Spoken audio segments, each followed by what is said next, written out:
بسرعة 90 كيلومتر في الساعة. مسافة الوقوف هي 36 متر، الجواب 1. 81 متر، الجواب 2. 100 متر، الجواب 3.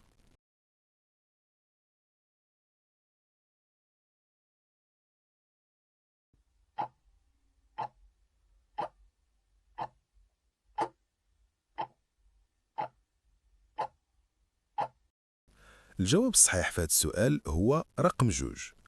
هنا كنهضروا على مسافة الوقوف، وباش نحسبوها القاعدة سهلة. أي سرعة غاديين بها كنحيدوا الصفر اللي على اليمين، والعدد اللي بقى لينا كنضربوه في راسو. بما أننا غاديين ب90 كنحيدوا الصفر كتبقى لينا 9، وكنديروا 9 مضروبة في 9 كتعطينا 81 متر. يعني الطوموبيل ديالي غتحتاج 81 متر باش توقف تماما. واحد الملاحظة مهمة بزاف: في التحديث الجديد ديال نارسا راه كاين تغيير بسيط في الحساب بالنسبة للسرعات ديال 20 و 30 و 40 كيلومتر في الساعة.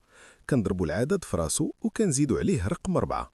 يعني مثلا إلا كنت غادي ب30 مثلا، فكندير 3 مضروبة في 3 نفسها، وكنزيد عليها 4 اللي قلنا، وكتولي ليا 13.